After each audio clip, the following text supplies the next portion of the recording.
L'histoire, grâce à ces hommes et ces femmes de Tunis et du Caire, grâce à ces jeunes, est à nouveau en marche. Ils se sont levés pour dire non à la résignation, non à la fatalité. Je sais qu'au Maghreb, au Moyen-Orient, partout dans le monde, on a espéré des paroles fortes et des gestes forts de la part de la France et de la part de l'Europe.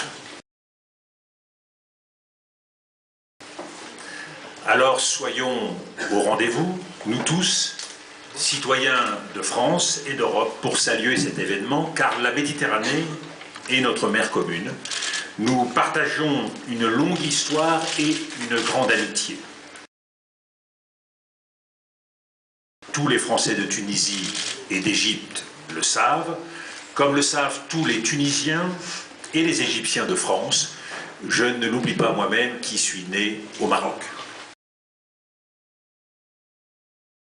Pour dire notre sentiment de fierté devant le sursaut d'une jeunesse, à travers les visages de Mohamed Bouazizi, immolé en Tunisie, à travers le visage de Khaled Saïd, mort, torturé en Égypte. Sans oublier la figure de cette jeune fille, Neda Agha Soltan, assassinée en Iran, de même que ces visages, ces voix, ces mots de tous ces internautes anonymes qui se sont mobilisés. Nous ne pouvons pas rester silencieux et immobiles sur notre rive de l'histoire. À l'heure de l'Internet, comment ne serions-nous pas fiers de ce mot d'ordre des Gavroches arabes, dégage, dans cette langue française qui a porté à travers le monde le rêve de Victor Hugo.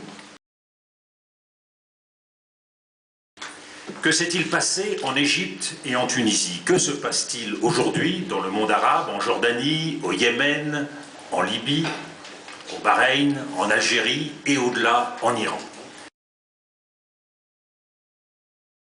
Ils ont fait surgir de nouveaux espoirs après des décennies d'immobilisme. Le monde arabe n'était trop souvent, ici, chez nous, vu qu'à travers le danger du terrorisme, de l'islamisme, ou encore à travers le pétrole. Chacun le sait aujourd'hui, il n'y a pas d'exception arabe qui rendrait le monde arabe incompatible avec la démocratie et avec la liberté. Il n'y a pas à imposer la démocratie par la force aux peuples arabes au prétexte qu'ils seraient incapables de le faire eux-mêmes. Les peuples ont pris la parole, ils ont pris en main leur destin de façon pacifique, ils sont désormais aux avant-postes de valeurs universelles que nous partageons avec eux. Ils ont mis fin à une malédiction qui pesait sur eux et ce qui semblait impossible est soudain devenu possible. Une jeunesse condamnée à tenir les murs s'est éveillée pour les briser et sortir de son enfermement. Ce moment unique, nous le partageons avec le monde entier. Prenons conscience les uns et les autres de l'importance de ce moment. C'est la chance qui nous est offerte de construire un avenir commun.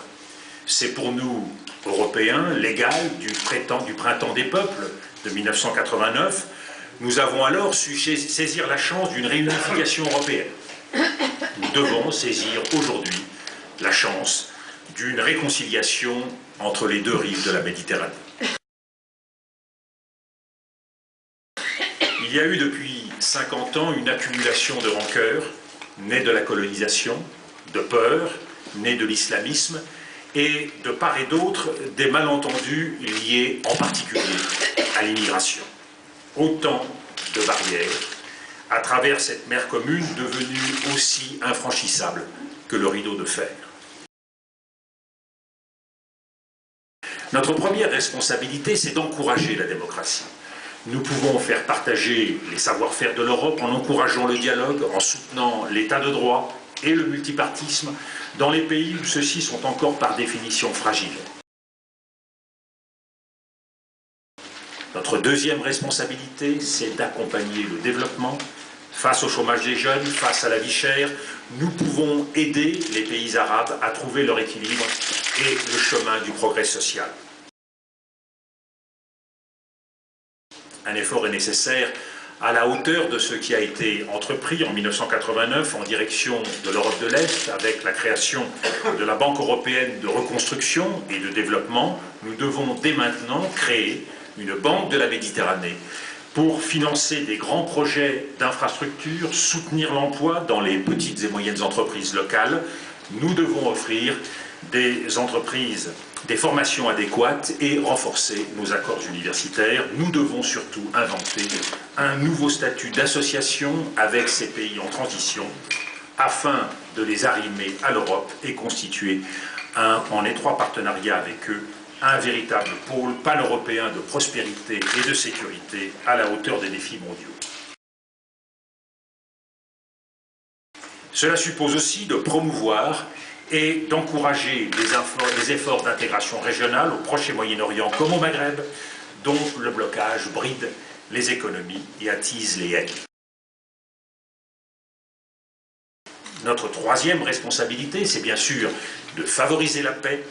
Avec la démocratisation, il y a désormais une nouvelle donne, une chance à saisir qui doit nous encourager à relancer dès maintenant les négociations entre Israéliens et Palestiniens.